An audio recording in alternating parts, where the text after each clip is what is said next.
அனைவருக்கும் இனிய மாலை வணக்கம். தேசிய மகளிர் ஜோதிட கூட்டமைப்பு சார்பாக ஒவ்வொரு நாளும் நடைபெற்று வரும் ஜோதிட நட்சத்திர சுடர்மணி நிகழ்விற்கு வருகை புரிந்திருக்கும் அனைத்து குருமார்களையும், அனைத்து ஜோதிட வல்லுநர்களையும், அனைத்து ஜோதிட ஆர்வலர்களையும் வருக வருக என இரு கரம் கூப்பி அன்புடன் அழைக்கின்றேன். நிகழ்ச்சியின் முதலாவதாக கடவுள் வாழ்த்து. ஓம் ஐந்து கரத்தனை யானை முகத்தனை இந்தி நிலம்பிரை போலும் எயிற்றனை நந்தி மகந்தனை ஞான கொழுந்தனை குந்தியில் வைத்தடி போற்றுகின்றேனே. ஓம் சரவண பவ சண்முகா போற்றி போற்றி. ஓம் காதலாகி கசிந்து கண்ணீர் மல்கி ஓதுவாதமே நன்னறி குய்ப்பது வேதம் நான்கினும் மெய்ப்பொருளாவது நாதன் நாமம் நமச்சிவாயவே. ஓம் க்ரீம் ஆதித்யாய சோமாய மங்களாய புதாய ச குரு சுக்ர சனிப்யச்ச ராகுவே கேதுவே நமோ நமக. ஓம் குரு பிரம்மா குரு விஷ்ணு குரு தேவோ மகேஸ்வரः குரு சாக்ஷாத் பரபிரம்மம் தஸ்மை ஸ்ரீ குருவே நமக. நிகழ்ச்சியின் அடுத்ததாக ஒவ்வொரு நாளும் வழங்கப்பட்டு வரும் ஜோதிட டிப்ஸ். இந்த ஜோதிட டிப்ஸை வழங்க நமது தேசிய மகளிர் ஜோதிட குழுவின் ஆலோசகராக இருக்கக்கூடிய திருப்பூர் மாவட்டத்தை சேர்ந்த தனம் தண்டபாணி ஐயா அவர்களை அன்புடன் அழைக்கின்றேன். ஐயா அவர்கள் வருக. வணக்கம், அனைவருக்கும் அநேக நமஸ்காரம்.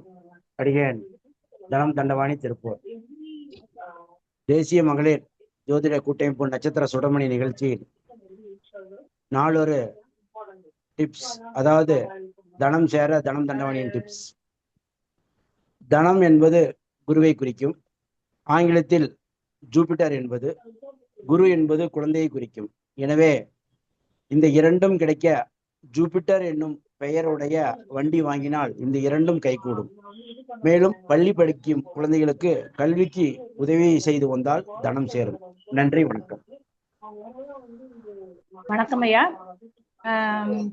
நட்சத்திர சுடர்மணி நிகழ்ச்சியில் ஒவ்வொரு நாளும் பார்த்தீங்க அப்படின்னா நம்ம இந்த நிகழ்வுல ஒவ்வொரு ஜோதிட குருமார்கள் தங்களுடைய வித்தையின் தன்மையை, தங்களுடைய ஜோதிட துறையில் சேர்ந்த ஜோதிட துறையிலான தங்களுடைய அனுபவங்களையும் கருத்துக்களையும் தங்களுடைய தலைப்புக்கான சூட்சுமங்களையும் இங்கு நம்மிடையே பகிர்ந்து கொண்டு இருக்கிறார்கள். அந்த வகையில் இன்று நம்மிடையே சிறப்புரையாற்ற ஈரோடை சேர்ந்த மீனாட்சி வெங்கடேசன் அம்மா அவர்கள் நம்மிடையே வருகை புரிந்துள்ளார்கள். அவர்களை அனைவரும் சார்பாக வருக வருக என அன்புடன் வரவேற்கிறேன். வரவேற்பதை மட்டுமல்லாமல் அவர்களை பற்றி ஒரு சில எனக்கு தெரிந்த ஒரு சில கருத்துக்களை இந்த பதிவிட நிற்கிறேன். அதாவது பலராலும் போற்றப்படக்கூடிய சிறப்பு வாய்ந்த ஜோதிடர் அப்படிங்கும் போது அம்மா அவர்களை எடுத்துக்கொள்ளலாம். அந்த வகையில் சிறப்பு மிக்க ஒரு ஜோதிடர் அப்படின்றதே சொல்லலாம். இவர் ஒரு பாரம்பரிய மிக்க ஜோதிடர் அப்படின்றது சொல்லலாம். இவர்கள் மேலும் பாத்தீங்க அப்படின்னு சொன்னோம்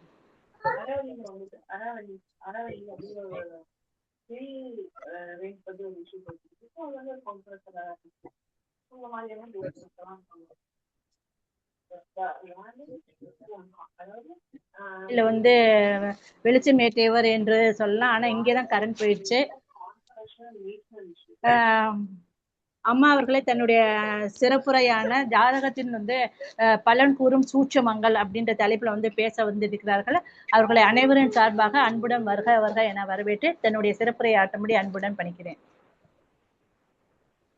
அருட்பெருஞ்சோதி, அருட்பெருஞ்சோதி, தனிப்பெரும் கருணை, அருட்பெருஞ்சோதி. அனைவருக்கும் வணக்கம். மீனாட்சி வெங்கடேசன், ஈரோட்டிலிருந்து. தேசிய ஜோதிடம் தேசிய ஜோதிட கூட்டமைப்பு சார்பா பாத்தீங்கன்னா இன்னைக்கு நம்ம அழைப்பு கொடுத்திருக்காங்க. அதாவது அன்பு தோழி கனகாம்பல் அவர்களுக்கு நன்றிகளையும் வாழ்த்துக்களையும் மனதார தெரிவித்துக் கொள்கிறேன். ஏன்னா டெய்லி ஒருத்தரை கூப்பிட்டு பேச வைக்கிறதுங்கிறது சாதாரண விஷயம் கிடையாது இல்லைங்களா? அது ஏன்னா நான் வாரம் ஒரு தடவை நடத்திட்டு இருக்கேன், எனக்கே தெரியும். டெய்லி நடத்துறீங்க அப்படிங்கும் போது நிறைய விஷயங்கள் மக்களுக்கு வந்து இலவசமா கொடுத்துட்டு இருக்கீங்க. அதற்கேற்ற மாதிரியே மக்கள் வந்து ஜோதிட மக்களும் வந்து உள்ள கலந்துக்கிறாங்க. எனக்கும் வாய்ப்பு கொடுத்ததுக்கு நன்றிகளை தெரிவித்துக் கொள்கிறேன். இன்னும் சக்சஸா கொண்டு வாங்க. டெய்லியும் நிறைய ஆசனங்களை கூட்டு வந்து நிறைய கருத்துக்கள் கொடுங்க. நாங்களும் ஆர்வமா கத்துக்கிறோம். அதற்காக நன்றியும் வாழ்த்தும் பாராட்டும். சரி, அதாவது ஒரு ஜாதகத்துல வந்து பாத்தீங்கன்னா, ஒரு ஜாதகத்துல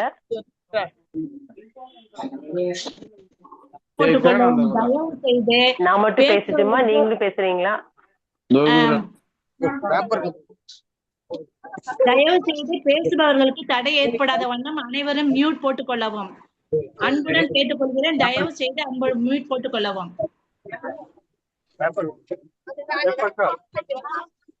யார் ஹோஸ்டா இருக்கீங்க?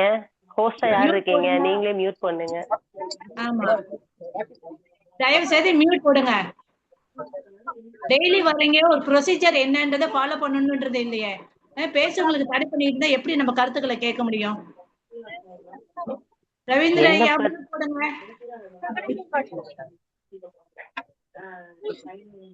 ரவீந்திரன் ஐயா அட்மின்ல அதை மியூட் போட்டு விடுங்கம்மா.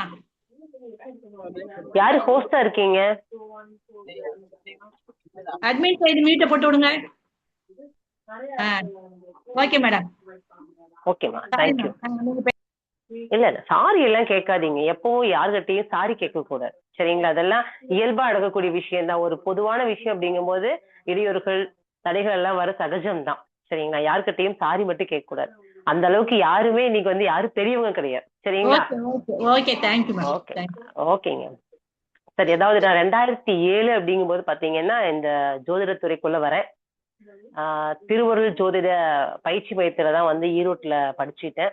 2010 அப்படிங்கும் போது பாத்தீங்கன்னா ஒரு ஜோதிட திருச்செங்கோடு, சரிங்களா, அந்த சங்கத்துல வந்து பாத்தீங்கன்னா ஆண்டு விழா 10வது ஆண்டு நினைக்கிறேங்க. அந்த ஆண்டு விழா கலந்துக்க போகும்போது பாத்தீங்கன்னா பெண்கள் யாருமே வந்து ஸ்டேஜ்ல இல்ல. அப்ப வந்து ஐயா கிட்ட நான் கேட்ட விஷயம், ஏன் பெண்கள் யாருமே இல்லைன்னு கேட்கும்போது யாரும் பேச முன் வர மாட்டேங்கிறாங்கன்னு கேட்டாங்க. சொன்னாங்க, சரி எனக்கு தலைப்பு கொடுங்க நான் பேசுறேன் அப்படின்னாங்க. லக்னத்தின் சிறப்புகள் சொல்லிட்டு ஒரு 10 நிமிஷம் டைம் கேட்டேன். பட் இந்த வாய்ப்பை யார் வாங்கி கொடுத்தாங்கன்னா என் கணவர் தான் வாங்கி கொடுத்தாரு. அதையும் இங்க நம்ம மறக்காம சொல்லணும், சரிங்களா? அவர் வாங்கி கொடுத்தங்காட்டி வந்து பாத்தீங்கன்னா அன்னைக்கு லக்னத்தின் சிறப்புகள் சொல்லி ஒரு 10 நிமிஷம் வாய்ப்பு கொடுத்தாங்க. ஒரு அரை மணி நேரமா பேசினேன். அப்படி முதல் மேடை அதுதான். அதுக்கப்புறம் பாத்தீங்கன்னா அந்த சங்கத்துல வந்து நானும் உறுப்பினரா கலந்துக்கிட்டேன். 108வது எண் உறுப்பினர் எண். இப்பவும் நான் அதை பெருமையா சொல்லிக்கிறேன். ஏன்னா அந்த நம்பர் கிடைக்கிறது வந்து ஒரு குடுப்பினை வேணும் இல்லைங்களா? அதனால அதுக்கப்புறம் தொடர்ந்து வந்து பயணங்கள் வந்து நிறைய சங்கங்கள் மீட்டிங்ல நிறைய கலந்துக்கிட்டேன். எல்லா இடங்களையும் வந்து நிறைய ஆர்வம் இருந்தது. அதே மாதிரி ஜாதக பலன் சொல்லும் போதுமே நான் நோட்ஸ் எடுத்து வச்சுக்குவேன். யாருக்கு என்ன பலன் சொன்னோம் அப்படின்னு நோட்ஸ் எடுத்து வச்சுக்கிட்டு அவங்களுக்கு நானே போன் பண்ணி கேட்பாங்க. அப்ப 2007 எல்லாம் பாத்தீங்கன்னா 2015 வரைக்குமே நான் அதிகம் ஃபீஸ் வாங்க கிடையாது. ஆபீஸ்ல வந்து பாத்தீங்கன்னா ஒரு படி வச்சிருப்பேன். ஜாதகம் பார்த்து முடிச்சுட்டு அவங்க குடுக்க தட்சணையே வாங்கிக்குவேன். இவ்வளவுதான் ஃபீஸ்லாம் கிடையாது. அதுல வந்து மறக்கும் சம்பவம் பாத்தீங்கன்னா ஒரு 4 ஜாதகம் வந்து ஐயா பார்த்தாங்க. ஞாயிற்றுக்கிழமை காலையில வந்து 10 மணிக்கு உட்கார்ந்து 2 மணி வரைக்கும் பார்த்துட்டு என்னம்மா ஃபீஸ்ன்னு கேட்டாங்க. கொடுக்கறத கொடுங்க ஐயான்னு சொன்னேன். வெறும் 10 ரூபா போட்டுட்டு போனாரு படியில. என்னால இன்னைக்கும் மறக்க முடியாது. ஆனா விஷயம் என்ன கேட்டீங்கன்னா, என்னதான் சொன்னாலும் நம்ம கிடைக்கிறது ஆண்டவ அளக்குற படி அன்னைக்கு 10 ரூபான்னு நினைச்சிட்டேன் நானு. அதுக்கப்புறம் பாத்தீங்கன்னா என்ன சொன்னாங்கன்னா, நமக்குன்னு ஒரு தகுதி வச்சு நம்ம வந்து பணம் வாங்கணும். அப்பதான் மருத்துவம் ஒண்ணு ஜோதிடம் ஒண்ணு இலவசமா பார்த்தா அதுக்கு பலன் கிடைக்காது அப்படின்னாங்க. பட் இருந்தாலும் சொன்ன வாக்குப்பளிதங்கள் வந்து நவகிரகமும் பஞ்சபூதங்களும் எனக்கு அந்த அருளாசி கொடுத்து இன்னைக்கும் வழி நடத்திட்டு இருக்காங்க. அதுக்காக அன்போடு நன்றிகளையும் வாழ்த்துக்களையும் பாராட்டுகளையும் இந்த குழுவின் சார்பாக தெரிவித்துக்கிறேன்.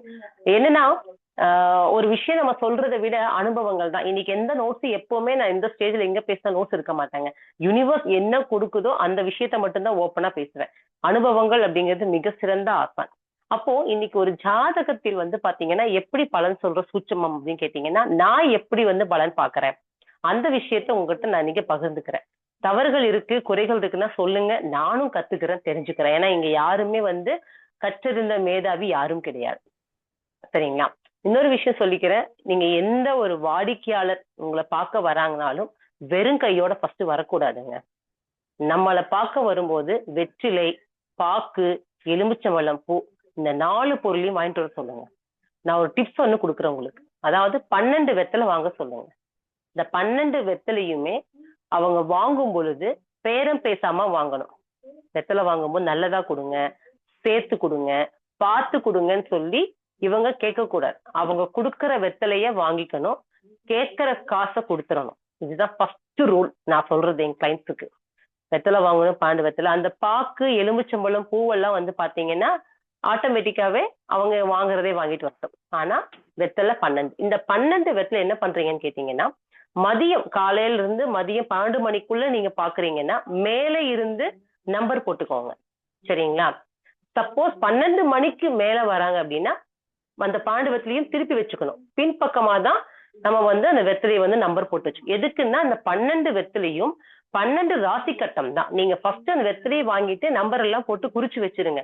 ஒவ்வொரு வெத்தலையும் நம்பர், லக்ன வெத்தலை, குடும்ப வெத்தலை, ஒவ்வொன்றா நம்பர் போடும்போது அந்த வெத்தலை அம்சம் பாருங்க, கிழிஞ்சிருக்கா, அம்சமா இருக்கா, ஓட்டை இருக்கா, கருப்பா ஏதாவது பூச்சிக்கூடு இருக்கா, இது ஒவ்வொரு விஷயம் அழகா வந்து பலன் சொல்லுங்க. பாக்கு கொண்டு வருவாங்க இல்லைங்களா, அந்த பாக்கு வந்து களிப்பாக்கா இருந்தா ரொம்ப சிறப்பு. வெட்டு பாக்கும் கூட ஏத்துக்கலாம். ஆனா நம்ம நிஜாம் பாக்கு, ரோஜா பாக்கு, வேற ஏதாவது பாக்கு கொண்டு வராங்க அப்படின்னா இந்த இடத்துல வந்து பாத்தீங்கன்னா குலதெய்வ அருள் கொஞ்சம் குறைவுன்னு சொல்லிக்கலாம் நம்ம. இன்னொரு விஷயம் பாத்தீங்கன்னா பேப்பர்ல கட்டி கொண்டு வராங்க பாருங்க, அந்த பேப்பரை மறக்காம படிங்க. அதுல நமக்கு டிப்ஸ் கிடைக்கும். ஒரு எக்ஸாம்பிள் சொல்லணும்னு கேட்டீங்கன்னா, ஒரு ஐயா வந்து குலதெய்வ அருளை எப்படி வீட்டுக்கு அழைத்து வருவதுன்னு சொல்லிட்டு அந்த பாக்கு கொண்டு வந்து பேப்பர்ல இருந்தது. நான் கேட்டேன், உங்க குலதெய்வம் நீங்க மாறி கும்பிட்டு இருக்கீங்களா? ஆமாங்க, தெரியல, எனக்கு அது தெரிஞ்சுக்கதான் ஜாதகமே பார்க்க வந்தேன்னு சொன்னாங்க. சோ இதுலயே நமக்கு டிப்ஸ் இருக்கு. அதே மாதிரி கணவன் மனைவியா வராங்க அப்படின்னா அந்த வெத்தலை மேல பாக்கு எடுத்து வச்சு உங்களுக்கு வந்து பாத்தீங்கன்னா எலுமிச்சம்பழம், பூவெல்லாம் எடுத்து தட்டுல வச்சு ஆர்கனைஸா கொடுக்குறாங்க அப்படின்னாவே அவங்க குடும்பத்துக்குள்ள ஒற்றுமையா இருக்காங்க. இன்னொரு விஷயம், குலதெய்வத்தோட அருள் அந்த வீட்டுக்கு பரிபூர்ணமா இருக்குன்னு அர்த்தம். சரிங்களா?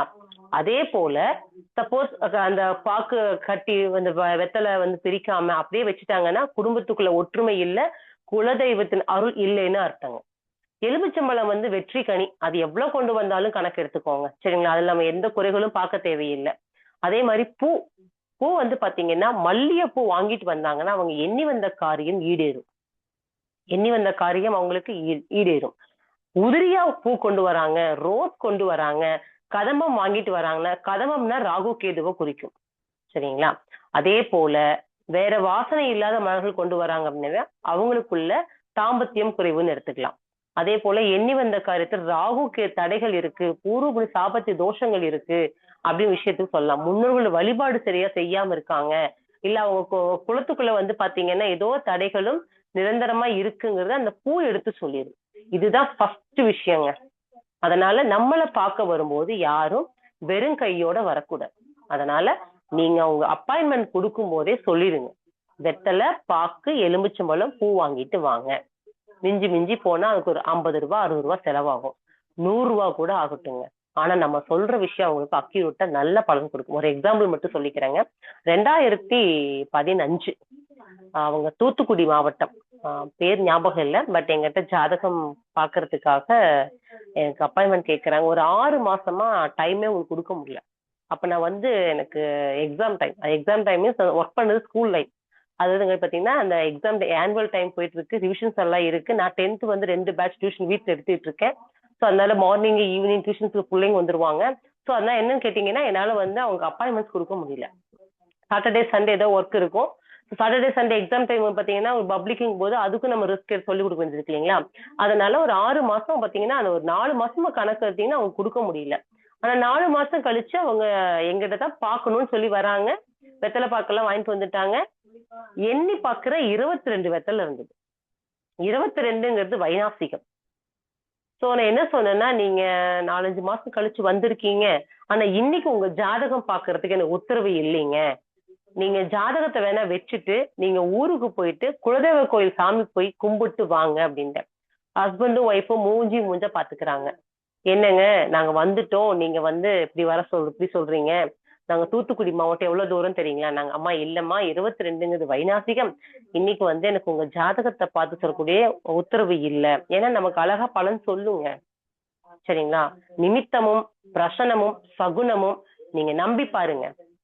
அந்த இடத்துல ஆன் த ஸ்பாட்ல உங்களுக்கு வந்து பாத்தீங்கன்னா சூட்சுமத்தை எடுத்து அள்ளி கொடுக்கும். சரிங்களா? அப்போ நான் சொல்றேன் அவங்க கிட்ட, 2 பேரும் எந்திரிச்சு போகிறதுக்கு மனசு இல்லை, பட் ஆனா நான் வந்து சொல்ல முடியாதுன்னு சொல்லிட்டேன். பட் நீங்க தயவு செஞ்சு போயிட்டு வாங்க அப்படின்னு. நீ பணம் வாங்குறது மட்டும் கிடையாதுங்க, அவங்க எதுக்காக நம்மளை தேடி வந்திருக்காங்களோ அதை அவங்களுக்கு முழுசா நம்ம கொடுக்கணும். அப்போ அந்த இடத்துல ஒரு 10 நிமிஷம் கூட இல்லைங்க, ஒரு போன் கால் வந்தது. போன் வந்ததும் என்ன செய்யிட்டாங்கன்னா, தம்பியோட பையன் ஒரு 10 வயசு தான், தண்ணிக்குள்ள விழுந்து டேங்க் வீட்டுல தவறிட்டாரு. ஒரு 10 வயசு குழந்தை தவறிட்டாரு. இப்ப சொல்லுங்க, நான் சரி வந்துட்டாங்க 5 மாசம் கழிச்சு வந்திருக்காங்கன்னு சொல்லி ஒரு 1000 ரூபாய் பணத்துக்காக நான் உட்கார்ந்து கணக்கு போட்டு ஜாதகம் பார்க்க ஆரம்பிச்சிருந்தாலுமே அவங்களுக்கு அது கேட்கக்கூடிய மனநிலை இருக்காது இல்லையா? சோ அன்னைக்கு 22 வெத்தலை ஏன் வந்தது, இன்னைக்கு பாக்குற உத்தரவு இல்லை அப்படின்னு அவங்க 2 பேருமே சொன்னாங்க. அம்மா நான் மறுபடியும் வரமான்னு சொல்லிட்டு கிளம்பிட்டாங்க. அதுக்கப்புறம் மறுபடியும் 3 மாசம் கழிச்சுதான் வந்து பார்த்தாங்க. விளக்கம் எல்லாம் சொல்லியாச்சு. அவங்க இன்னைக்கு வரைக்கும் என்னுடைய வாடிக்கையாளர் இருக்காங்க. அதுக்காக யூனிவர்ஸ் தேங்க்யூ சொல்லிக்கிறேன். அப்போ நமக்காக சில விஷயங்கள் கிரகங்கள் எல்லாமே கொடுக்குதுங்க. ஜாதகத்துல கிரகங்கள் வந்து உங்களை பார்த்து உட்கார்ந்துட்டு இருக்காங்க. எப்பவுமே பாசிட்டிவா சொல்லுங்க. ஒரு ப்ராப்ளம் இருக்கு, ஒரு பிரச்சனை இருக்கு அப்படின்னா அது எப்படி சொல்லணுமோ நாசுக்கா சொல்லுங்க. ஏன்னா வந்தவங்களை வந்து நம்ம பயமுறுத்துறதோ இல்ல அந்த பரிகாரம் பண்ணுங்க, இந்த பரிகாரம் பண்ணுங்க, அங்க போங்க இங்க போங்க சொல்றதோ முதல்ல தவறு. நான் எந்த பரிகாரத்துக்கும் பணம் வாங்க மாட்டேங்க. அவங்களுடைய குலதெய்வம், இஷ்ட தெய்வம், எனக்கு ஒரு ஜாதகத்தை பார்க்கும் போதே இந்த கோயிலுக்கு போயிட்டு வந்தா அவங்களுக்கு ப்ராப்ளம் சால்வ் ஆகும் நம்ம மனசு சொல்லும். எல்லாத்துக்குமே சொல்லும், எனக்குன்னு கிடையாது, உங்க எல்லாத்துக்குமே. எந்த ஜாதத்தை நீங்க உட்கார்ந்து பார்த்தாலுமே இந்த கோயிலுக்கு போயிட்டு வந்தா அதுதான் அவங்க பிராப்தம். தைரியமா சொல்லுங்க. ஐயோ இது சொன்னா சரி வருமா, உங்க மனசுக்குள்ள குழப்பமே வேண்டாம். ஏன்னா கிரகங்கள் உங்களை பார்த்து அமர்ந்திருக்கின்றன. நீங்க சொல்லக்கூடிய வார்த்தை கண்டிப்பா கட்டுப்படுங்க. இது பிரச்சனை வந்து கொடுக்கும் நீங்க சொன்னீங்கன்னா அது பிரச்சனை கொடுக்கும். இந்த பிரச்சனை இருந்து உங்களை காப்பாத்துறதுக்கான வழியை சொல்ல நம்ம உட்கார்ந்துட்டு இருக்கோம். அதனால எப்பவுமே உங்களுக்குள்ள ஒரு பாசிட்டிவ் எனர்ஜி கண்டிப்பா இருக்கணும். ஏன்னா நம்ம நல் வழிகாட்டிகள், அவங்கள வந்து நம்ம வாழ வைக்கணும். நம்ம வந்து பாத்தீங்கன்னா சொல்றாங்க வாடிக்கையாளர் நம்ம வாழ்ந்துகிட்டு இருக்கோம். அப்ப நம்ம தான் அவங்களுக்கு வந்து பாத்தீங்கன்னா அவங்க நம்ம தெய்வம். அப்ப ஒரு டாக்டர் கிட்ட வந்து உட்கார்ற மாதிரிதான் நம்ம கிட்ட வந்து உட்கார்றாங்க. ஏன்னா அவர் உயிரை காப்பாத்துறாரு, நம்ம பிரச்சனை இருந்து வெளியே கொண்டு வரோம். ஆனா நமக்கும் அவங்க தெய்வம் தான். நமக்கு படி அளக்குறாங்க இல்லைங்களா? இன்னைக்கு அவங்க கொடுக்குற காசுலதான் வீட்டு வாடகை கட்டுறோம், அரிசி பருப்பு வாங்குறோம், எல்லா விஷயம், படிப்பு செலவுக்காகட்டும், பெட்ரோல் செலவு முதல் கொண்டுமே அஸ்ட்ராலஜில பார்க்கக்கூடிய வருமானம் தானே. அப்ப நம்மள வாழ வைக்கக்கூடிய வாடிக்கையாளர்களுக்கு வந்து பாத்தீங்கன்னா எப்பவுமே பாசிட்டிவான விஷயத்த சொல்லுங்க. அவங்க மனசு கஷ்டம் இருந்தாலும் கூட அதை நம்ம நிவர்த்தி பண்ணக்கூடியது நம்மளுடைய ஃபர்ஸ்ட் தலையாய கடமை. இது இங்க வந்து ஆணித்தரமா சொல்லிக்கிறேன். பயமா இருக்கு, ஒரு ஜாதத்தை எடுத்து வச்சதுமே எப்படி பலன் சொல்றது, எது யோசிக்காதீங்க. ஒரு ஜாதத்தை எடுத்து வைக்கிறீங்க, லக்னாதிபதி எங்க இருக்கார், லக்னத்துடைய பாதம் என்ன, ராசி, நட்சத்திர அதிபதி, இந்த 4 விஷயம் வந்து ஒரு 4 தூண் மாதிரி. ஒரு வீட்டுக்கு 4 பில்லர் ரொம்ப முக்கியம். அப்ப லக்னத்தோட நின்ற பாதம், லக்னாதிபதி, ராசிநாதன், நட்சத்திர அதிபதி, இந்த 4 விஷயம் ரொம்ப முக்கியம். அவங்களுடைய பலம் என்ன, பலம். இப்ப நட்பா இருக்காங்களா அப்படிங்கும் போது பாத்தீங்கன்னா நட்பு கிரகங்கள் என்னைக்குமே பலவீனமா இருந்தாலும் கூட கோச்சாரத்தில் திரிகோணத்தில் வரும்போது சின்ன சின்ன இடையூறுகளை செய்யும். எப்படிங்க? திரிகோணஸ்தானம் வந்து பாத்தீங்கன்னா எப்பவுமே ஒரு வந்து பலன் சொல்லலாம். பட் ஆனா அசுபர்களுடைய தாக்கங்கள் இருக்கும் பொழுதோ இல்ல தசாபுத்திகளுடைய கோச்சாரத்தில் 8, 12 சம்பந்தங்கள் வரும் பொழுதோ ஏதாவது பாதிப்பு இருக்கும். ஒவ்வொரு கட்டத்தையும் பிரிச்சு வச்சிருக்காங்க 1 to 12 வரைக்கும். அந்த காரகம், அந்த பாவகம், அந்த கிரகத்தை அதை தாண்டி பலன் செய்யாது. அப்போ என்ன பாவகம் என்ன காரகம் சொல்லுவாங்க, காரகோ பாவனாப்தி சொல்லுவாங்க, பரிவர்த்தனை யோகம்னு சொல்லுவாங்க. அதே மாதிரி வந்து பாத்தீங்கன்னா வக்ரமா இருக்காங்க, அஸ்தங்கமா இருக்காங்க. ஃபர்ஸ்ட் ஒரு ஜாதகத்தை பார்க்கும்போது கிரகங்களுடைய பலம் என்ன, உச்சமா இருக்கு அப்படின்னா என்ன டிகிரி வயசுல உச்சம், அவர் அம்சத்துல நீங்க பார்க்கும் போதே தெரிஞ்சிடும். இப்போ ஒரு விஷயம், இப்போ குரு பகவான் எடுத்துக்கோங்க, உச்சமா இருக்காருன்னு வச்சுக்கோங்க கடகத்துல. இப்ப அந்த இடத்துல வந்து பாத்தீங்கன்னா ஆயில்யம் 2ஆம் பாதம் போது அந்த உச்ச பலத்தை இழந்துடுவார். அப்போ ஒரு லக்னம், ஒரு ராசிக்கு ஒரு கிரகத்தோட உச்சம் ஒரு பாவகம் அப்படின்னா அந்த கிரகத்தோட பாவகம் என்னன்னு பார்க்கணும். ஒரு எக்ஸாம்பிளுக்கு வச்சுக்கோங்க, லக்னம் மிதுனமா இருக்கு, மிதுன லக்னத்துக்கு எடுத்துக்கோங்க, கடக வீட்டுல குரு பகவான் உச்சமா இருக்காரு. அப்ப டிகிரி வைஸ் பார்க்கும்போது ஆயில்யம் 2ஆம் பாதத்தில் வந்து அவர் வந்து நீச்ச பலம் அடைகிறார். அப்ப என்ன பலன் சொல்ல முடியும் கேட்டீங்கன்னா, மிதுன லக்னத்துக்கு அந்த குரு பகவான் யாருன்னு கேட்டீங்கன்னா 7ஆம் இடத்ததிபதியான பாதகாதிபதியும் அவர் தான், 10ஆம் இடமான தொழில் கிரகமும் அவர் தான். First concept. அவர் 2ஆம் இடமான குடும்பஸ்தானத்துல வந்து உட்கார்ந்தார். அப்போ தனம் குடும்ப வாக்கு ஸ்தானத்துல வந்து குரு பகவான் இருக்கார். அப்போ லக்னாதிபதியுடைய 1, 4 அதிபதியுடைய சாரம் வாங்கி ஆயில்யம் 2ஆம் பாதத்தில் நீச்சம் அடைந்தால் இவர் என்ன செய்வாருன்னு கேட்டீங்க அப்படின்னா, முதல்ல அவர் வந்து 4, 12 சரிங்களா கணக்கு, இவர் நின்ற வீட்டுக்கு 3, 12. ஆனா இந்த இடத்துல மகரத்துல வந்து ஆயில்யம் 2ஆம் பாதத்தில் நீச்ச பலம் அடையுதுன்னா அவங்க ஃபேமிலிக்குள்ளார குழந்தைகள் ஒண்ணு கருவுல இருந்திருப்பாங்க, இல்லைன்னா பிறந்து இறந்திருப்பாங்க. ஏன்னா அது கர்மஸ்தானம் காலபுருஷருக்கு. பொதுவா காலபுருஷ அடிப்படையில் கிரகத்தை நம்ம எடுத்துக்கணும். அப்போ குடும்பம்ங்கிற ஒரு அதிபதி, குழந்தை சொல்லக்கூடிய குரு பகவான் இந்த வீட்டுக்கு 7, 10 வராரு. ஆனா அந்த 10ஆம் இடமான கர்மஸ்தானம் இவருக்கு காலபுருஷருக்கு விரயஸ்தானம் ஆகுது. சரிங்களா? அப்ப புதன் யாரு? இளைய சகோதரம். ஒரு காலப்புரிப்புல 3ஆம் இடம் இளைய சகோதரம். அப்ப அந்த குழந்தைக்கு அப்புறமா ஒரு கரு அபாஷன் ஆயிருக்கும், இல்லைன்னா குழந்தை பிறந்து இழந்திருக்கும். சிம்பிளா எடுத்துக்கலாங்க. சரிங்களா? சில விஷயங்கள் நம்ம கேட்கும் போது அவங்க கன்சீவ் ஆகி ஏதாவது கரு அபாஷன் ஆயிருக்குங்களா, இல்லைன்னா குழந்தை இறந்திருக்குங்களா, ஆனா தாராளமா நீங்க கேட்கலாம். ஏன்னா அந்த பாவகத்தை இயக்கியே தீரும். இல்லைங்க அப்படி எதுவும் இல்லைங்கன்னு அவங்க சொல்லவே முடியாது. ஃபர்ஸ்ட் விஷயம். சோ அப்போ 2வது எடுத்தீங்க அப்படின்னா குரு பகவான் யாரு? இங்க 7ஆம் இடம். அப்ப திருமணம் வச்சுக்கோங்க, ஒரு லவ் வந்து வெளியே போயிருக்கலாம். ஏன்னா புதன்னாவே காதல் தான். அப்போ இந்த இடத்துல புதனுடைய கிரகத்தோட தன்மையை வேணும். ஆனா லக்னாதிபதியோட சாரத்துல இருக்காரு. எப்படிங்க? இப்ப லக்னாதிபதியோட சாரத்துல இருக்கும்போது லக்னாதிபதி என்னென்ன செய்வாரு? இந்த இந்த ஜாதகரை அவரை வாழ வச்சே ஆகணும். எந்த இடத்துல இருந்தாலும் அவரே வாழ வைப்பார். ஆனா துலா லக்னமும் அதே போல மேஷ லக்னம் அந்த லக்னாதிபதி மட்டும்தான் பிரச்சனையை கொடுப்பாங்க. அது பின்னாடி பார்ப்போம். இப்ப இந்த விஷயத்த மட்டும் பாத்துக்கலாம். சரிங்களா? சோ அப்போ இந்த குரு பகவான் பாத்தீங்கன்னா 7 அப்படிங்கும் போது ஒரு மனதுக்குள்ள ஒரு காதல் வந்து விலகி இருக்கும் சொல்லலாம். 2வது விஷயம், திருமணம் பாத்தீங்கன்னா ஒரு சாட்டிஸ்பாக்சனான திருமணமா இருக்காது, ஏதாவது ஒரு குறை இருக்கும். அப்போ உயிர்காரகம் பொருள்காரகம். உயிர்காரக அதிபதியான 7ஆம் இடம் எடுத்தீங்க அப்படின்னா இந்த இடத்துல ஒரு ஆணா இருந்தா உங்களுக்கு வந்து மனைவி, பெண்ணா இருக்குன்னா கணவன். அப்ப இந்த அதிபதியான கிரகம் வந்து 2ஆம் இடத்துல உச்சம் அடையுது. எதிர்பார்த்த விஷயம் அங்க கிடைக்காது. என்ன காரணம்? லக்னாதிபதி சாரத்தில் வந்து நாங்க பலவீனம் ஆயிட்டாரு இல்லைங்களா? அப்போ குடும்ப இந்த லக்னஸ்தானத்துக்கு 8ஆம் இடம் 7ஆம் இடத்திற்கு 2ஆம் இடம் ஆயிடுச்சே. இந்த பாவகம் டு பாவகம் நீங்க அந்த அடிப்படையில எடுத்துக்கணும். அப்போ லக்னத்துக்கு 7ஆம் அதிபதி தன்னோட 7ஆம் இடத்திற்கு 8ஆம் இடத்தில் உச்சமாகி லக்னாதிபதியின் சாரம் வாங்கி தன்னுடைய பாவத்திற்கு 2ஆம் வீட்டுல என்ன உங்களுக்கு நீச்சம் அடைகிறார். அப்ப என்னன்னா ஆணா இருந்தாலும் பெண்ணாக இருந்தாலும் இந்த இடத்துல எதிர்பார்த்த வாழ்க்கை இருக்கு. அப்போ உயிர்காரகம் பொருள்காரகம் ஏதோ ஒண்ணுதான். பொருளாதார வசதி வாய்ப்பு இருக்கு அப்படின்னா அவங்க அந்யோன்யம் குறைவா இருக்கும். அந்யோன்யமா இருக்காங்க அப்படின்னா பொருளாதார வசதி குறைவா இருக்கும். இந்த சிம்பிளா எடுத்துக்கலாம். சரி, அடுத்த ஒரு பாயிண்ட். அப்ப 7ஆம் இடத்துல வந்து உட்காந்து அப்ப நட்பு வட்டாரம் யாருங்க? அதே 7ஆம் இடம் தான். இவங்க ஃப்ரெண்ட்ஸ் சர்க்கிள் எல்லாம் வீட்டுக்குள்ள உடவே கூடும். ஃப்ரெண்ட்ஸ் சர்க்கிள லிமிட்டா வச்சு, அது ஆணா இருந்தாலும் சரி பெண்ணா, திருமணத்துக்கு அப்புறமா ஃப்ரெண்ட்ஸ் எல்லாம் வீட்டுக்கு வெளியே வச்சுக்கணும். நான் வீட்டுக்குள்ள வந்து ஃப்ரெண்ட்ஸ் வந்து இருப்பாங்க, நாங்க அவுட்டிங் போவோம், நாங்க சண்டே ஆனா நாங்க ஒன்னா வந்து பாத்தீங்கன்னா எங்க வீட்டு சமைச்சு சாப்பிடுவோம், அந்த மாதிரிலாம் இருக்கவே கூடாது. ஏன்னா ஃப்ரெண்டு மூலமா தான் இவங்க குடும்பமே குட்டிச்சவராகும். ஏன்னா 7ஆம் இடம் இல்லையா? அது வந்து மனைவியும் குறிக்கும், கணவனையும் குறிக்கும், நட்புகளையும் குறிக்குமே. அதே மாதிரி 10ஆம் இடமா இருக்கே உங்களுக்கு. அப்ப கூட்டு சேர்ந்து பிசினஸ் பண்ணக்கூடாது. சில இடத்துல பாத்தீங்கன்னா கணவன் மனைவி ஒன்னா சேர்ந்து பண்ணுவாங்க பிசினஸ். அதெல்லாம் பாத்தீங்கன்னா மிகப்பெரிய நீ பாத்துக்கோ நான் பாத்துக்கோ ஈகோ கிளாஷ் ஆகும். சரிங்களா? அப்ப இந்த இடத்துல உயிர்காரகத்தை எப்படி ஹேண்டில் பண்ணணும், பொருள்காரகத்தை எப்படி ஹேண்டில் பண்ணணும், இதுதான் முக்கியமான விஷயம். அப்போ நட்பு மூலமா வாழ்க்கை கெடும். கணவனும் மனைவியும் ஒன்னா ஒரு பண்ணக்கூடாது பிசினஸ். ஆனா இந்த குரு பகவான் பாத்தீங்கன்னா இங்க இருக்காரு அப்படின்னா 9வது பார்வை என்ன பண்ணுவாருங்க? தன்னுடைய மீனத்தை வீட்டை பார்ப்பார். மீன வீட்டுக்கு பார்வை இருக்கும். 5வது பார்வைய பாத்தீங்கன்னா விருச்சக வீட்டை பார்ப்பார். சரிங்களா?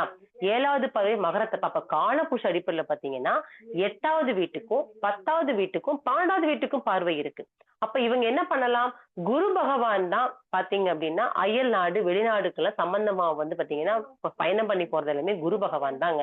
மீனத்துல ஒரு கிரகம் தசாபுத்தி நடத்தும் காலத்தில் கண்டிப்பா ஃபாரின் போவாங்க. கண்டிப்பா அவங்க அது எந்த கிரகமா இருந்தாலும் சரிங்க, 12ஆம் இடம் மீனம் சம்பந்தப்படாம ஒருத்தர் வந்து பிளைட்டு அதே மாதிரி கப்பல் ஏற முடியாதுங்க. ஓப்பனா நீங்க அடிச்சு பேசலாம். அப்ப இந்த இடத்துல இயற்கையாவே 8, 10, 12 பார்க்கும்போது என்ன பண்ணணும்னு கேட்டீங்கன்னா, சிம்பிளா கல்யாணத்துக்கு அப்புறமா இவங்க என்ன பண்ணணும், வெளிநாட்டுக்கு வேலைக்கு போயிடலாம். வேலைக்கு போயிட்டு ஒரு மாசம் ஒருக்கா வர்றது, இல்ல வாரத்துல 1 டே, இந்த மாதிரி வந்தாங்கன்னா ஃபேமிலிக்குள்ள பாண்டிங் ரொம்ப நல்லா இருக்கும். உயிர்காரகமும் பாதிக்கப்படாது, பொருள்காரகம் பாதிக்கும். என்ன காரணம்? 8, 10, 12 பார்வை பாக்குறாரு. ஏன்னா குரு பகவானுக்கு ஒரு சிறப்பு இருக்குங்க பார்வையில. என்னன்னா சரம் ஸ்திரம் உபயம் 3 வீட்டையும் பார்ப்பாரு குரு பகவான். மற்ற எந்த கிரகம் பார்க்காது. சரத்தையும் பார்ப்பாரு, சிரத்தையும் பார்ப்பாரு, உபயத்தையும் பார்ப்பாரு. அந்த சிறப்பு குரு பகவான் பார்வைக்கு மட்டுமே உண்டு. குரு பகவான் நின்ற வீட்டை என்ன பண்ணுவாருங்க, 0 பண்ணிடுவார். ஆனா பார்க்கக்கூடிய வீட்டை பலப்படுத்துவார். சரிங்களா? அப்ப இன்னொரு விஷயம் கேட்டீங்கன்னா, இவங்களுக்குள்ள அந்நிய மொழி பேசுறவங்க ஃபேமிலிக்குள்ள வந்து பாத்தீங்கன்னா உள்ள வராம பாத்துக்கணும். 3rd பர்சன்ஸ் மூலமா தான் பிரச்சனைகளே வரும். ஸோ அயல் நாடு வெளிநாடு இவங்க போறது, அங்க வந்து பாத்தீங்கன்னா ஸ்டாண்ட் பண்றது ரொம்ப நல்லா இருக்கும். சப்போஸ் இவங்க ஃபேமிலியாவே போறாங்க, ரொம்ப நல்லது. என்ன காரணம்? இந்திய நேரப்படிதான் நம்மளுடைய கிரகங்கள் வந்து பாத்தீங்கன்னா நகர்வுகள் நகர்ந்துட்டு இருக்கு.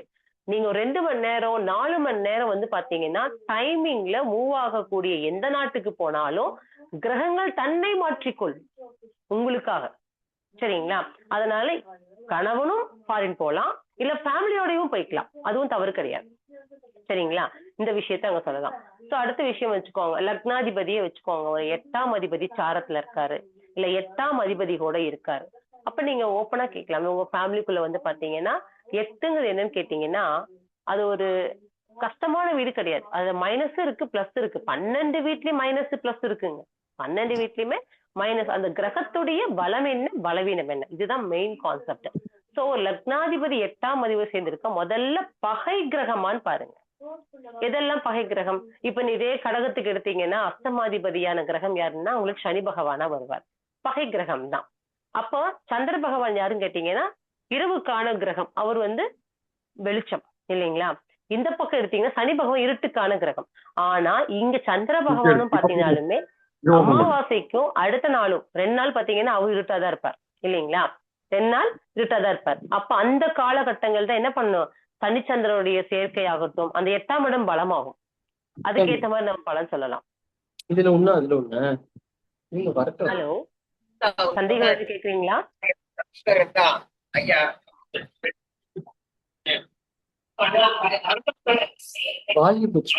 யாருங்க? கோபி ராமமூர்த்தி ஐயா மியூட் போடுங்க. கோபி ராமமூர்த்தி ஐயா மியூட் போடுங்க.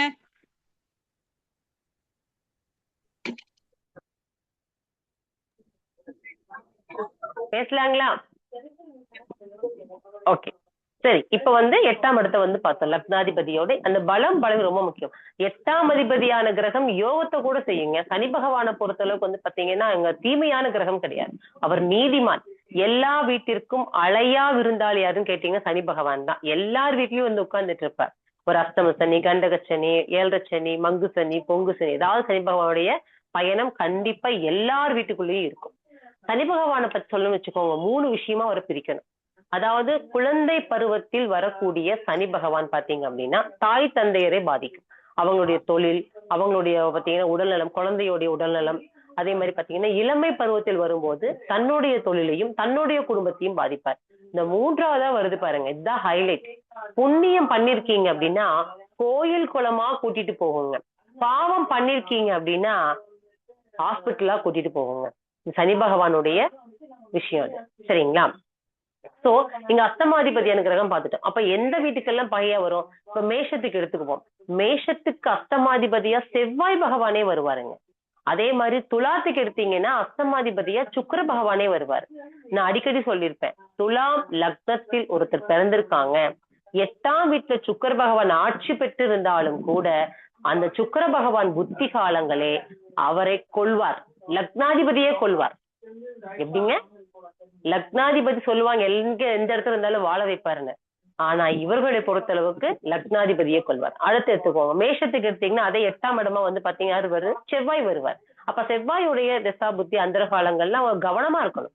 அப்போ கிரகங்களுடைய நிலை ரொம்ப இம்பார்ட்டன்ட். அப்ப 8ஆம் வீட்டிலேயே செவ்வாய் பகவான் இருக்காரு அப்படின்னா, இங்க இன்னொரு விஷயம் கேட்டீங்கன்னா, 8ஆம் வீட்டுல இங்க சுக்கிர பகவான் இருந்தாவோ, 8ஆம் வீட்டுல செவ்வாய் பகவான் இருந்தாவோ, இந்த துலாத்திலையும் அந்த மேஷத்திலையும் கண்டிப்பா கிரகம் இருக்கணும். ஏதாவது ஒரு கிரகம் இருந்தால் மட்டும் கண்டத்தை கொடுத்து காப்பாற்றுவார். அதே துலாத்துல கிரகம் இல்ல, மேஷத்துல கிரகம் இல்ல, ஆனா 8ஆம் இடத்துல லக்னாதிபதி இருக்காரு அப்படின்னா, சில அந்த நிர்பந்தங்கள் பாத்தீங்கன்னா இயற்கையாவே அது வந்து பிரச்சனை. இதுவும் ராகு கேதுக்கள் இருக்கு அப்படின்னா அது வந்து இயற்கை சம்பவமா இருக்கும். அது 11ஆம் இடம். தற்கொலைக்கெல்லாம் பாத்தீங்கன்னா 11ஆம் இடம் 8ஆம் இடத்தை விட 11 தான் பலமா இருக்கணும். என்ன காரணம் கேட்டீங்க அப்படின்னா, 11 தான் நம்முடைய ஆசைகள். 11 தான் நம்மளுடைய ஆசைகள். அப்ப நல்லா வாழ்றதும் நம்ம கையில தான் இருக்கு, நம்ம உயிரை மாச்சுக்கிறதும் அந்த இடத்துல இருக்கு. 11ஆம் இடத்தை ஃபர்ஸ்ட் பாருங்க. ஒரு மேஷத்துக்கும் ஒரு துலாத்துக்கும் 8ல வந்து செவ்வாய் பகவானும் சுக்கிர பகவான் இருக்காருன்னா 11 யாருங்க? மேஷத்துக்கு பாதகாதிபதி யாருங்க? சனி பகவான். துலாத்துக்கு பாதகாதிபதி யாருங்க? சூரிய பகவான். பாத்தீங்களா எங்க வச்சிருக்காங்க பாயிண்ட்னு? அவ பாதகத்தானே பண்ணுவாங்க, எப்படி காப்பாத்துவாங்க? அப்ப அதே பாதகஸ்தானத்தில் ஒரு யோக கிரகம் அமர்ந்திருந்தால் அந்த கிரகத்துடைய உறவு கிரகம், அந்த உறவுக்கான அதிபதி. இப்ப வச்சுக்கோங்க, சப்போஸ் மேச லக்னத்துல பிறந்திருக்காங்க சரிங்களா, அதுல கிரகம் யாரும் இல்ல, 8ஆம் வீட்டுல செவ்வாய் பகவான் இருக்கார். இதே 11ஆம் வீட்டுல வச்சுக்கோங்க, சந்திர பகவான் உட்கார்ந்துட்டார். எப்படிங்க? அந்த காலகட்டத்தில் அம்மா உயிரை கொடுத்து உங்களை காப்பாற்றுவாங்க. எப்படிங்க? அம்மாவுடைய உயிரை கொடுத்து ஏதாவது விஷயத்துல வந்து அந்த இடத்துல உங்களுக்கு சம்பவம் நிகழும் சரிங்க. ஏன்னா பாதகாதிபதி அங்க என்ன பண்றாரு, அந்த உயிர்காரகத்தை வந்து பதிவாங்குவார். சரி, இதே வச்சுக்கோங்க, ஃபாரின் போயிட்டீங்க, வெளிநாடு போயிட்டீங்க அப்படிங்கும் போது இந்த விஷயங்கள் கொஞ்சம் உங்களுக்கு மாற்று கிடைக்கும். இதே 11 வந்து லாபஸ்தானம் அதுதானே, கண்டிப்பா ரெட்டிப்பான லாபத்தை கொடுக்கும். ஆனா ஒரு பாதகாதிபதி கிரகம் பாதகத்தை செய்யாமல் லாபத்தை செய்யாது. அதே பாக்யஸ்தானம் வச்சுக்கோங்க, அதே சிம்மத்துக்கு எடுத்துக்கோங்க, செவ்வாயுடைய வீடு தான் வந்து பாத்தீங்கன்னா பாக்யஸ்தானம் அதுதான், பாதகஸ்தானம் அதுதான். அப்போ ஒரு பாதகத்தை செய்யாமல் ஒரு பாக்கியத்தை செய்யாது சரிங்களா. அப்ப 7ஆம் இடம் எடுத்துக்கணும். ஃபர்ஸ்டே சொன்னேன் நான், மனைவி அப்படிங்கிறது இம்பார்ட்டன்ட் கொடுக்கணும், ஃப்ரெண்ட்ஸை வெளியே வச்சிடணும், அதுவே அங்க போதுமானது சரிங்களா. இந்த 2 விஷயத்த மட்டும் அங்க என்ன பண்ணணும், பிரிச்சு எடுத்துக்கணும் சரிங்களா. சோ இப்ப அடுத்து எடுத்தீங்க அப்படின்னா லக்னாதிபதி பார்த்துட்டோம். லக்னத்துடைய பாதம் சரிங்களா, லக்னத்துடைய பாதம் ரொம்ப இம்பார்ட்டன்ட். இதே வந்து பாத்தீங்க வச்சுக்கோங்க, லக்னமும் ராசியும் பகையா இருக்கு அப்படி எடுத்துக்கலாம். ஒரு பேசிக்கா எடுத்துக்கோங்க, மேஷத்துல பிறந்திருக்காங்க லக்னமா, அது புதனுடைய அம்சம். இப்ப இங்க 6, 8 இது வந்து பகை சஷ்டாசகம். ஆனா இவர்களுக்கு வந்து பாத்தீங்கன்னா ரொம்ப புத்தி கூர்மையா இருக்கும், ரொம்ப ஷார்ப்பா இருப்பாங்க, லீடர்ஷிப் குவாலிட்டி இருக்கும். என்ன காரணம் கேட்டீங்கன்னா, அங்க சூரிய பகவான் உச்ச வீடுங்க. செவ்வாய் பகவானை பொறுத்தளவுக்கு இந்த ராசிக்கு, கன்னி ராசிக்கு வந்து பாத்துக்கோங்க, லாபத்துல போய் நீச்சம் அடைவாரு, 5ல போய் உச்சம் அடைவாரு. அப்போ குறிப்பிட்ட லக்னம் ராசி பகை சஸ்தாசகமா இருந்தாலும் கூட தன்னையும் விட தன்னை சுத்தி இருக்கும் அதிகமா வந்து காப்பாத்துக்காக போற தன் கடமையை கரெக்டா செய்வாங்க. ஆனா வாழ்க்கை போராட்டம் இல்லாம அடுத்த ஸ்டெப் வர மாட்டாங்க. நிறைய ஸ்ட்ரகிள்ஸ் இருக்கும், அவமானங்கள் இருக்கும், சந்திப்பாங்க. யாருக்குமே அவமானங்கள் இல்லாம கஷ்ட நஷ்டங்கள் இல்லாம யாருமே 40 வயசுக்கு மேல கடக்க முடியாதுங்க. 40 வயசு வரைக்குமே ஏதாவது போராட்டங்கள் இருக்கும். அது ஃபர்ஸ்ட் ஜாதகத்தை பார்க்கும்போது பாத்தீங்கன்னா முன்பாதி பின்பாதியா நீங்க பிரிச்சுக்கணும். முதல் 7 கட்டத்துல என்ன கிரகங்கள் இருக்கு, தசாபுத்தி நடக்குது, இந்த பக்கம் 7 கட்டத்துல என்ன கிரகங்கள் இருக்கு, தசாபுத்தி நடக்குது, அதை வச்சுக்கோங்க. 5, 9க்கு உண்டான திசையோ 11, 2, 10 திசை வந்து 7ஆம் இடத்திற்கு மேல வருது அப்படின்னாதான் அவங்க தொழில சைனே பண்ணுவாங்க, சம்பாதிப்பாங்க, வீடு கட்டுவாங்க, எல்லா விஷயம் கிடைக்கும். முதல் பாதி வச்சுக்கோங்க 7ஆம் பாவத்துல இருக்குன்னா அவங்களுக்கு ஏன்னா பாத்தீங்கன்னா படிப்பு கிடைச்சிரும், நல்ல வேலை கிடைச்சிரும், ஆனா அவங்க சேர்த்து வைக்க முடியாது.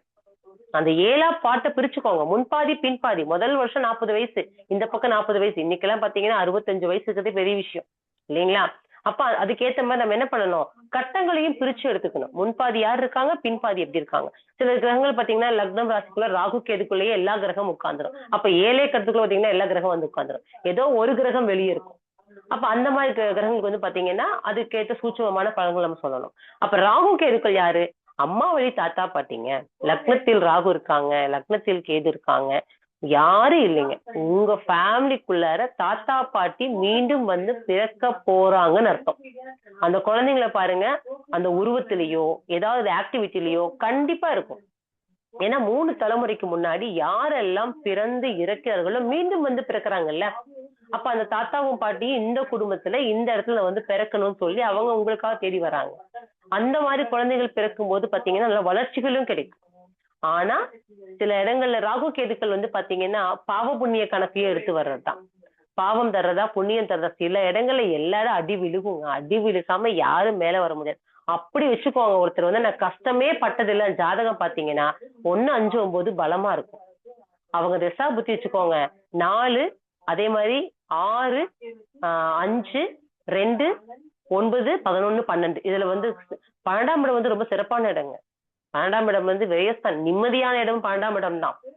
ஒரு மனுஷனுக்கு 12ஆம் இடம் பலமா இருக்கு அப்படின்னு வச்சுக்கோங்க, நிம்மதியா இருப்பாங்க. நிம்மதியா இருப்பாங்க. சரிங்களா? அப்ப இந்த பாவகங்கள் சிறப்பா இருந்தா மட்டும்தான். நான் கஷ்டமே பட்டது இல்லைங்க, லைஃப் ரொம்ப நல்லா இருக்குங்க. லக்னாதிபதி பலவீனமா இருந்தாலும் கூட சில நேரம் யோகத்தை கொடுப்பாரு. லக்னாதிபதி உச்சமா இருக்கு, அந்த கிரகத்தை அவமானப்படுத்தும். எந்த வீட்டுக்குள் லக்னாதிபதி வச்சுக்கோங்க ஒருத்தருக்கு பலமா இருக்கு அப்படின்னாவே அவரே அவமானத்தை தேடி போவார்னு அர்த்தம். யார் பேச்சும் கேட்க மாட்டாங்க. ஏன்னா நான் சரியா இருக்கேன், நான் சரியா பண்ணுவேன், நான் இப்படித்தான் இருப்பேன், தனக்குள்ள வச்சுக்கோங்க, ஒரு இமேஜ் பண்ணி வச்சுக்குவாங்க. அதுக்குள்ளேயே அவங்க வாழ்ந்துகிட்டு இருப்பாங்க. அப்ப லக்னாதிபதி ஆட்சி பெற்ற கிரகமா இருக்குன்னு எனக்கு ரொம்ப முக்கியமா பார்க்கணும். நம்ம அவருக்கு அட்வைஸ் சொல்லணும். நம்ம இப்படிதான் இருக்கணும், இது எதிர்பார்க்க கூடாது, இப்படி எல்லாம் செய்யணும். அதே வச்சுக்கோங்க. ஒரு எக்ஸாம்பிள் பாத்தீங்கன்னா இப்ப மேஷத்துல எடுத்துக்கோங்க. செவ்வாய் பகவான் பலம் அப்படின்னா மகம் 1ஆம் பாதம் வர்க்கோத்தம் ஆயிடுவாரு. அப்ப மகம் 1ஆம் அஸ்வினி 1ஆம் பாதம் போய் பாத்தீங்கன்னா அங்க வந்து ஆட்சி பெற்றுக்கோங்க. ஆனா பாதம் ரொம்ப அது வந்து நட்சத்திரம் என்னங்க, கண்டாந்த நட்சத்திரம் இல்லைங்களா? அப்ப கண்டாந்தம் புதனுடைய கடைசி பாதமும் கேதுவுடைய முதல் பாதமும் கண்டனத்தை குறிக்கும். அப்ப இவங்கெல்லாம் என்ன பண்ணணுங்க, எந்த இடத்துலயும் தன்னுடைய ஆளுமை திறனை விவேகமால காட்டக்கூடாது. நான் இப்படிதான் இருப்பேன் சொல்லி வாழ்ந்தாங்கன்னா வாழ்க்கையில வளர முடியாது. நம்ம அட்வைஸின் பேர்ல தான் வந்து உட்காரவங்களுக்கு இப்படிதான் இருக்கணும், இதுதான் செய்யணும்னு சொல்லி நீங்க நிறைய சொல்லி கொடுங்க. ஒரு கவுன்சிலிங் மெத்தட்ல ஜாதகம் பாருங்க. சரிங்களா? நான் நிறைய விஷயம் வந்து பாத்தீங்கன்னா கொஞ்சம் மைனஸா ஏன் சொல்லியிருக்கேன்னா சில குழப்பங்கள் இருக்கும். எனக்கு தெரிஞ்ச கருத்துக்கள் தான் நான் வந்து பகிர்ந்திருக்கேன். சரிங்களா? இப்ப 5ஆம் அதிபதி வச்சுக்கோங்க. அதுல வந்து ராகுவோ கேதுவோ பாவ கிரகங்கள் இருக்கு அப்படின்னாவே நம்ம என்ன சொல்லலாம்னு கேட்டீங்கன்னா பூர்வ ஜென்மத்தில் கொஞ்சம் வந்து பிரச்சனைகள் இருக்குன்னு சொல்லலாம். சரிங்களா? இவங்க வந்து பூர்வ ஜென்மம், அப்ப சூரிய பகவான் வீடா இருக்கலாம், இல்ல எந்த பாவமா இருந்தாலும் சரிங்க. சரிங்களா? அப்போ பாவகிரகம் இருக்கு அப்படின்னாவே அது என்ன பாவகம், என்ன காரகம், அந்த விஷயத்து கணக்கு எடுத்துக்கும். அந்த கிரகத்துடைய பலம் என்ன, பலவீனம் என்ன. ஏன்னா ஒரு கிரகம் பலமா இருக்கும், ஆனா அம்சத்துல பாத்தீங்கன்னா பலவீனமாயிருக்கும். இங்க பலவீனமா இருக்கும், ஆனா அம்சத்துல பாத்தீங்கன்னா பலமா இருக்கும். ஏன்னா ராசியில் தோஷத்தை பார், அம்சத்தில் யோகத்தை பார். அம்சத்தை பார்க்காம நம்ம பலன் சொல்லவே கூடாது. அதே மாதிரி ஜாதகத்தை வச்சு கிழிஞ்சிருக்கு அப்படின்னா தயவு செஞ்ச ஜாதகத்தை பார்க்காதீங்க. கிழிஞ்ச ஜாதகம் கொண்டு வந்து வைக்கிறாங்க அப்படின்னா எப்படி ஜாதகம் இருக்கோ அப்படிதான் அவங்க வாழ்க்கை இருக்கும். என்னோட ஆபீஸை பொறுத்த அளவுக்கு ஜாதகம் கிழிஞ்சு போய் கொண்டுறாங்கன்னு சொல்லிடுவேன். ஃபர்ஸ்ட் போய் ஒரு பேஜ் போட்டு வாங்கன்னு சொல்லி என் வண்டி சாவியே கொடுத்துருவேன். பஸ்ல வந்திருக்காங்கன்னா என் வண்டிக்கு கொடுத்துருவேன். இந்த இடத்துல அட்ரஸ் இருக்குங்க, காயத்ரி சொல்லிட்டு பாத்தீங்கன்னா ஒரு ஜெராக்ஸ் கடை இருக்கும், அங்க போனீங்கன்னா ஒரு பேஜ் போட்டு வாங்கன்னு சொல்லுவேன். என்ன காரணம், அவங்க நம்மளை தேடி வந்துட்டாங்க, நம்மளை பார்த்துட்டு போறாங்கன்னா லைஃப்ல அடுத்த ஸ்டெப் அவங்க மூவ் ஆகணும். அது நம்மளுடைய கடமையும் கூட. அப்ப அதே ஜாதத்தை நீங்க பார்த்து கொடுத்தீங்கன்னா எப்படிங்க, நம்ம சொல்றது ஒண்ணு செய்ய மாட்டாங்க. நம்ம என்ன பரிகாரம் சொல்றதாகட்டும் பலன் சொல்றதெல்லாம் 50% தாங்க, ஏன் 40% தான். நம்ம சொல்ற விஷயத்த அவங்க சரியா கொண்டு போறாங்க பாருங்க, அதுலதான் சாட்டிஸ்பேக்ஷனே கிடைக்கும், எல்லா விஷயம் கிடைக்கும். சரிங்களா? சரி, இப்ப லக்னாதிபதி வச்சுக்கோங்க 8ல இருக்காரு, 12ல இருக்காரு, 6ல இருக்காரு அப்படின்னா இவங்க 6ஆம் இடத்துல இருந்தா கடன் வாங்கக்கூடாது, கடன் கொடுக்க கூடாது. ஃபர்ஸ்ட் விஷயம், கடன் வாங்கக்கூடாது, கடன் கொடுக்க கூடாது. அதுவும் புதன் சம்பந்தப்பட்டது அப்படின்னா நம்பர் 5 இயக்கக்கூடாது. 5000, 10,000, 15,000, 1,50,000, 2,00,000, 3,00,000, இதெல்லாம் 5,00,000 இதெல்லாம் வாங்கிட்டாங்கன்னா அந்த காசு யாருக்கு கொடுத்தாலும் திரும்ப வாங்க முடியாது. சரிங்களா? என்ன காரணம், புதன் பகவான் தாங்க கடன்காரரு. ஏன்னா காலபுருஷன் 6ஆம் இடமே புதன், கன்னி வீடு தான். கன்னி வீட்டுல எந்த கிரகம் உட்கார்ந்து தசாபுத்தி எடுத்தாலும் கண்டிப்பா கடன் ஏற்படும். அது எந்த கிரகமா இருந்தாலும் சரிங்க. கடன் அந்த தசாபுத்தி கடனே வாங்க மாட்டாங்க அப்படின்னா நோயுடைய தாக்கம் வரும். நோய் இல்லையா, வம்பு வழக்கு கோர்ட்டு கேஸ் கண்டிப்பா பஞ்சாயத்து வரும். ஏன்னா புதன் அதுதான் குருப்பர். ஒரு கிரகம் ஒரு பாவகத்தை இயக்காமல் அந்த இடத்தை விட்டு போகாது இயற்கையாவே. சரி, இப்ப வந்து பாத்தீங்கன்னா 12ஆம் இடத்துல வச்சுக்கோங்க லக்னாதிபதி இருக்காருன்னா தயவு செஞ்சு அவங்களை ஃபாரின் போக சொல்லுங்க. உள்ளூர் இருக்கிறத விட ஃபாரின் போற சிறப்பு. அது பிறந்த ஊர்லயே சில பேர்லாம் இருப்பாங்க. லக்னாதிபதி 12ஆம் இடத்துல நிறைய பாருங்க, பிறந்த ஊர் விட்டு வெளியே போயிருக்க மாட்டாங்க, அங்கேயே இருப்பாங்க. அவங்க வாழலாம், வளரவே முடியாது. சில பேர்த்துக்கு லக்னம் வந்து பாத்தீங்கன்னா 1, 2 இருக்கும். இப்ப மேஷம் வந்து வச்சுக்கோங்க லக்னமா இருக்குன்னா, ராசி மீனம் வந்து பாத்தீங்கன்னா அவங்களுக்கு வந்து ராசியா இருக்கும். இது லக்னம் ராசி 1, 12 வரவங்க பாருங்க, வாழ்க்கை நிறைய பாத்தீங்கன்னா அந்த உள்ளூர்லயே தான் இருப்பாங்க, வேற ஊரே தாண்டி போக மாட்டாங்க. அது 12 லக்னம் 12 எடுத்துக்கோங்க. ஒரு லக்னம் ராசி 12 இருக்கு, இல்ல பாத்தீங்கன்னா மீனம் லக்னமா இருக்கும், மேஷம் ராசியா இருக்கும், இல்ல எந்த 12 வீட்டையும் பிரிச்சு எடுத்துக்கோங்க. இப்படி இருக்கவங்க வந்து பாத்தீங்கன்னா உள்ளூருக்குள்ளே இருப்பாங்க, குடும்பமே வந்து உலகம் வாழ்வாங்க.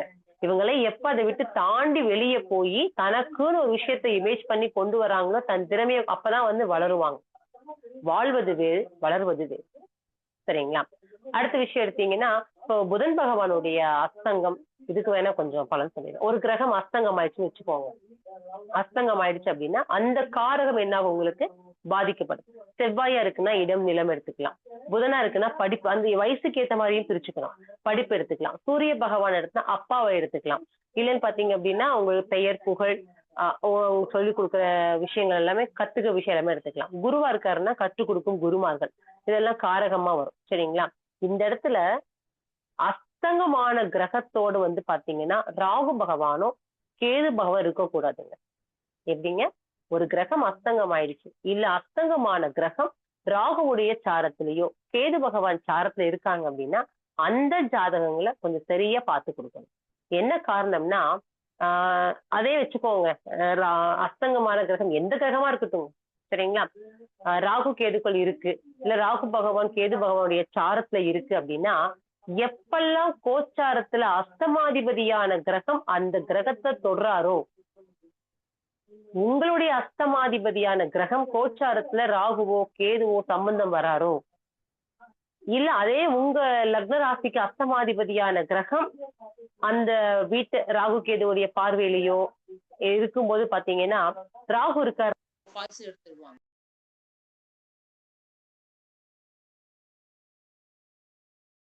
கேட்கல, உங்களோட இது போயிடுச்சு. என்னங்க? இல்ல போன் வந்துச்சுங்க, கட் பண்ணிட்டு. போன் வந்தது, கட் பண்ணிட்டு. சரிங்களா? ராகு இருக்காரு அப்படின்னா அவங்க கையில பாய்ச்சல் எடுப்பாங்க, கேது இருக்காங்கன்னா ஹேங்கிங் பண்ணுவாங்க. இதெல்லாம் ஏன் சொல்றேன்னு கேட்டீங்கன்னா, அனுபவத்துல எடுத்த விஷயங்களை சொன்னா உங்களுக்கு கொஞ்சம் பயனா இருக்குன்னு தான் சொல்லிட்டு இருக்கேன். சரிங்களா? நான் ஃபர்ஸ்டே சொன்னேன், நெகட்டிவா சொல்லக்கூடாது. அப்ப இந்த மாதிரி ஜாதகங்கள் வருதுங்கும் போது நம்ம என்ன சொல்லணும்னு கேட்டீங்க அப்படின்னா, இந்த சிச்சுவேஷனை கடந்து வரணும்னா பைரவர் வழிபாடு ரொம்ப சிறப்பு.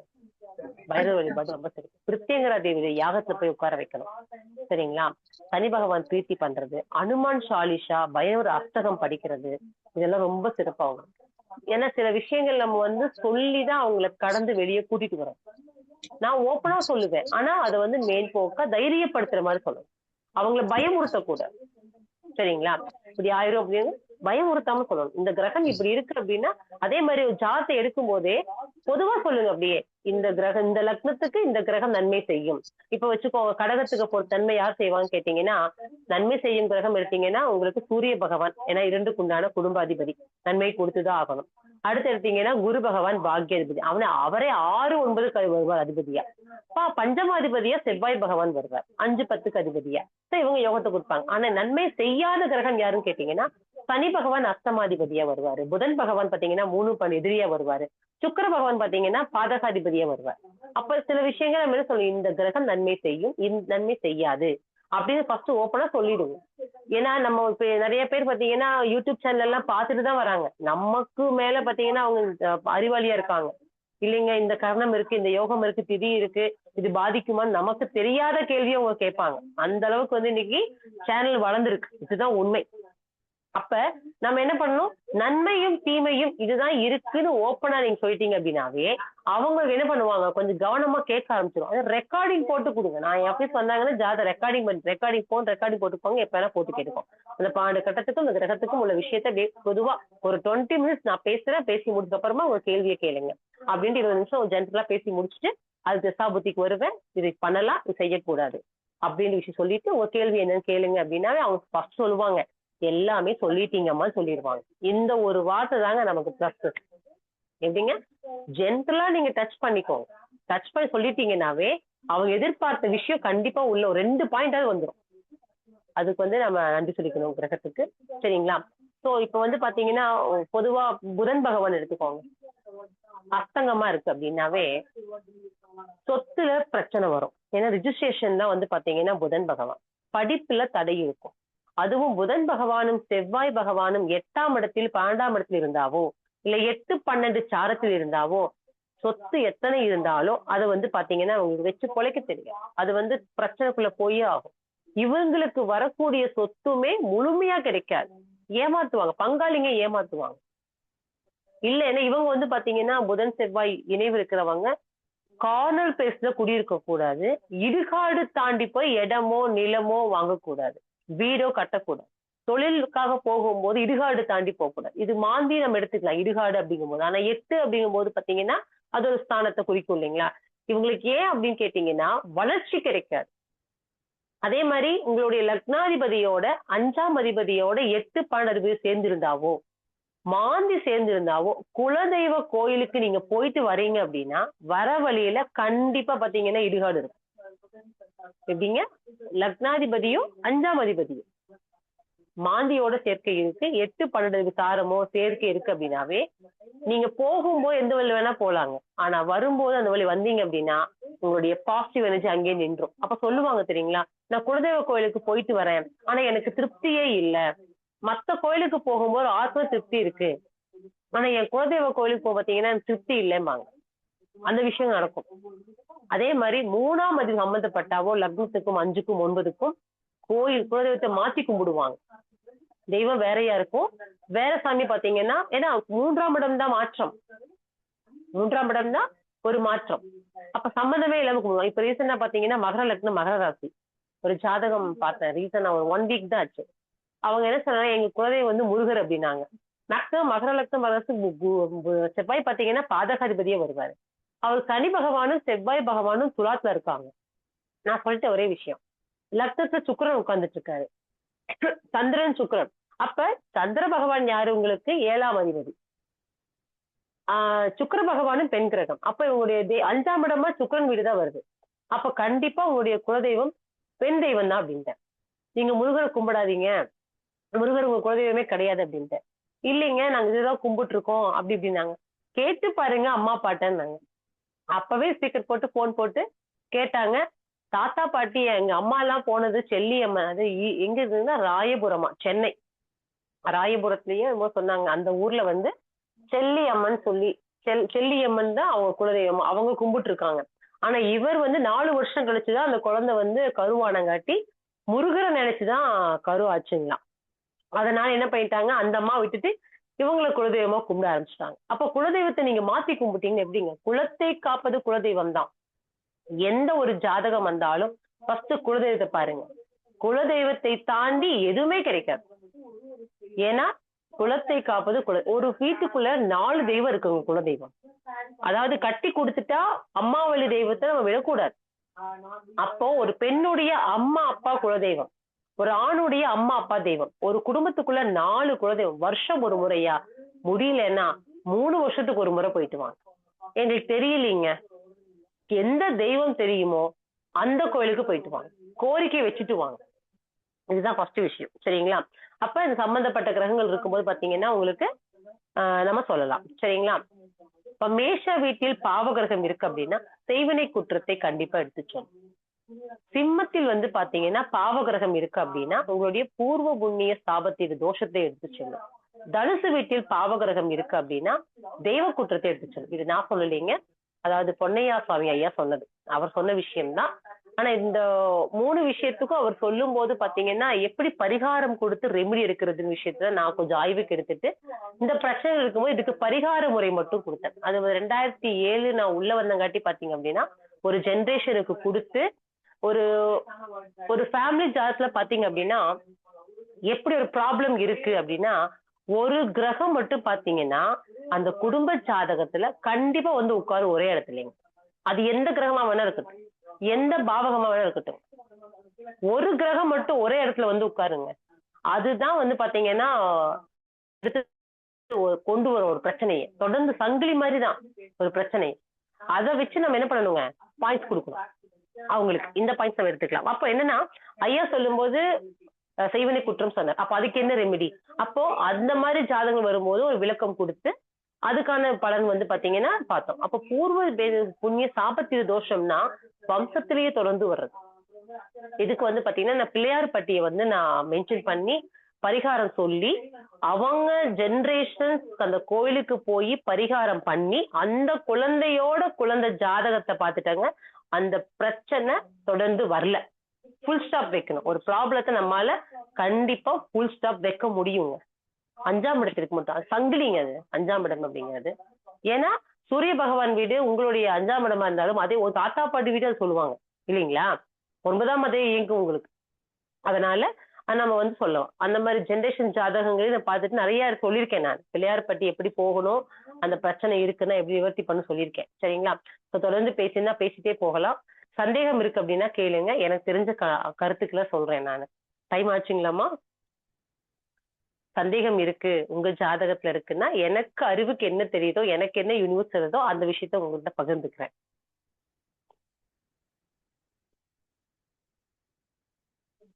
குட்டீஸ் வேற மேம் சொல்லுங்க.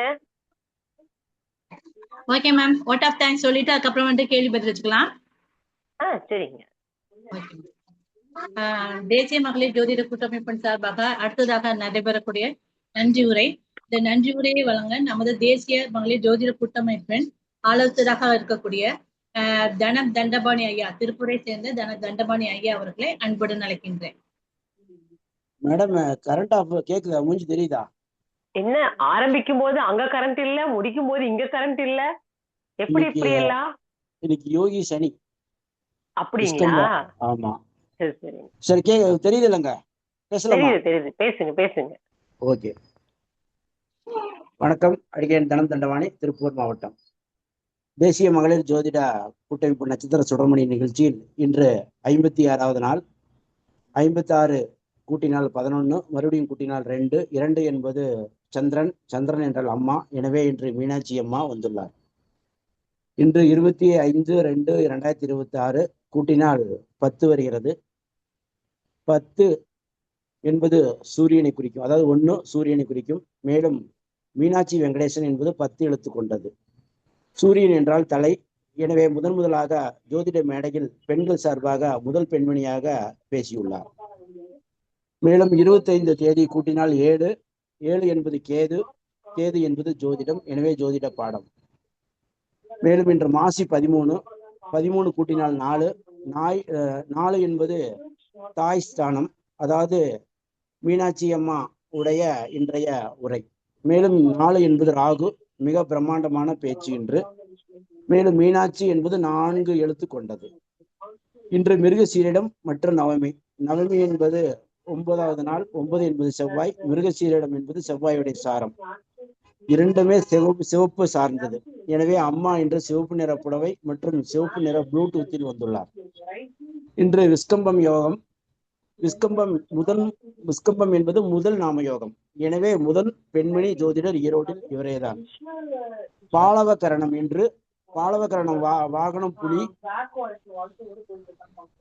அதாவது அம்மா இன்றைய ஜோதிட அம்மா அவர்கள் இன்றைய ஜோதிட புலி. இவருக்கு நிகர் இவரே.